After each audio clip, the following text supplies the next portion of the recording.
안녕하세요. 오늘 여러분께서 보내주신 자료들, 정말 흥미롭습니다.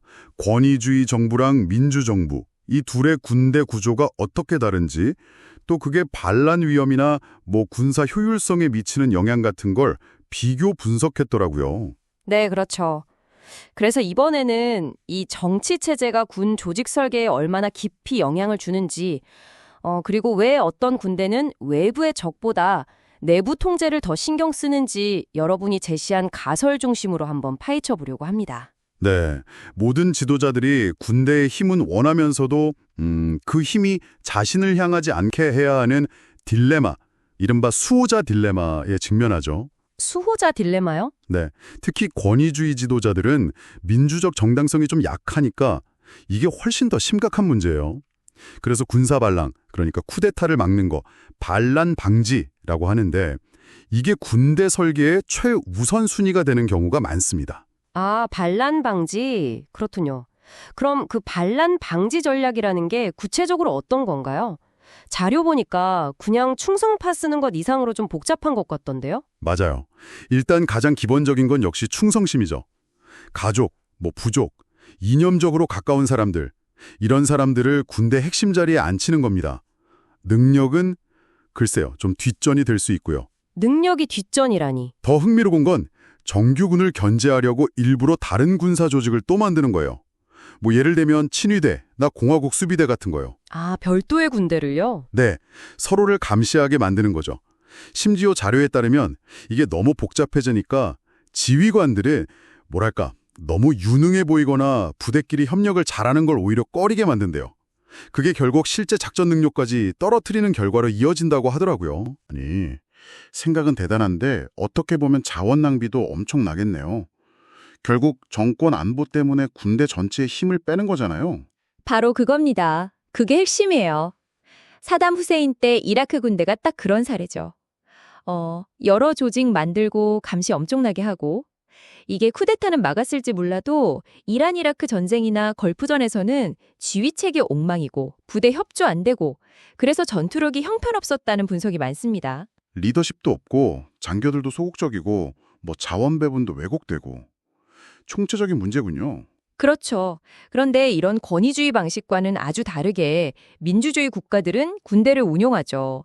자료에서 문민통제라는 말이 계속 나오던데요. 네, 문민통제. 민주주의에서는 군대가 정치에 끼어들지 않고 국방이라는 자기 임무에만 충실하게 하는 거. 이게 기본 원칙입니다. 문민우위라고 하죠. 문민우위? 네. 헌팅턴이 말한 객관적 문민통제 모델이 이상적인데요. 이건 군대가 정치에서 딱 손 떼고 오직 군사적 전문성에만 집중하도록 제도적으로 만드는 걸 의미해요. 예를 들면 의회가 예산이나 인사를 통제하고 법으로 다스리고 국방장관은 민간인이 맡고 또 군인들 스스로도 전문 직업 윤리를 강조하고 이런 것들이죠. 사회 전반의 민주주의 문화도 중요하고요. 흥미롭네요. 근데 이 문민통제라는 게 그럼 완벽하기만 한 걸까요? 혹시 자료에서 민주주의 시스템의 단점 같은 건 없었나요? 예를 들어 절차가 너무 복잡해서 결정이 느리다거나 그런 거요. 좋은 지적이십니다. 완벽한 시스템은 없겠죠. 물론 민주적 절차가 때로는 좀 신속한 군사 대응을 어렵게 할 수도 있다는 비판도 있긴 합니다. 그런데 자료의 초점은 그런 단점에도 불구하고 민주주의 시스템이 권위주의보다는 군사 반란 위험을 훨씬 낮추고 군사력을 국방이라는 목표에 더 효과적으로 집중시키는 경향이 있다는 점을 강조하고 있어요. 자, 그럼 이제 두 체제를 비교하면서 여러분께서 제시하신 가설들을 한번 확인해 볼까요?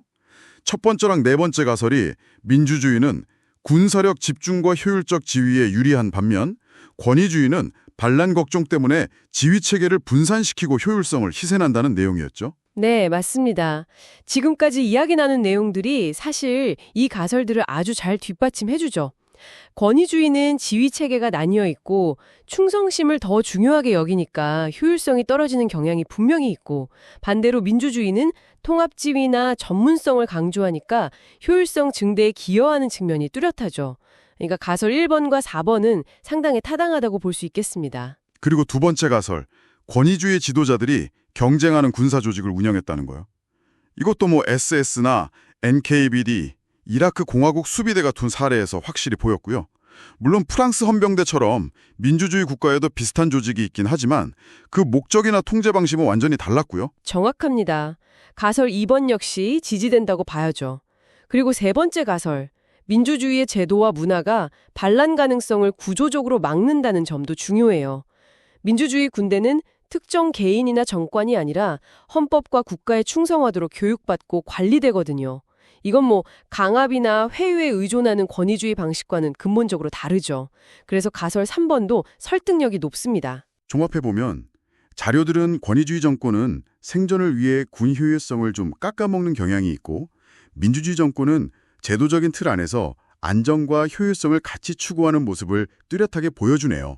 여러분의 가설이 상당히 설득력 있게 확인된 것 같습니다. 그렇습니다.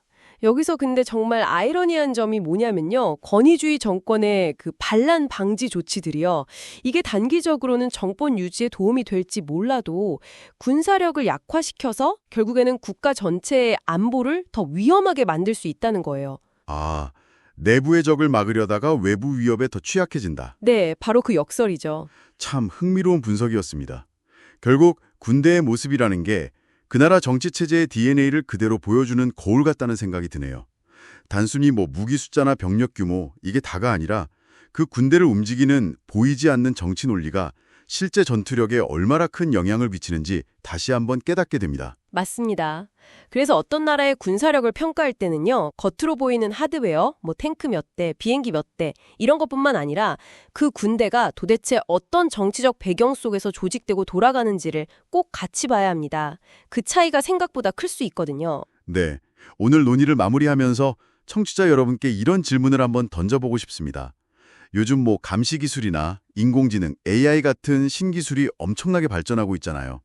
이런 기술들이 권위주의 정권의 반란 방지 능력에는 어떤 영향을 줄까요? 또 민주주의 국가의 문민 통제 방식에는 어떤 새로운 도전이나 기회를 가져다 줄까요? 이 질문을 한번 곱씹어 보시는 것도 상당히 의미 있을 것 같습니다.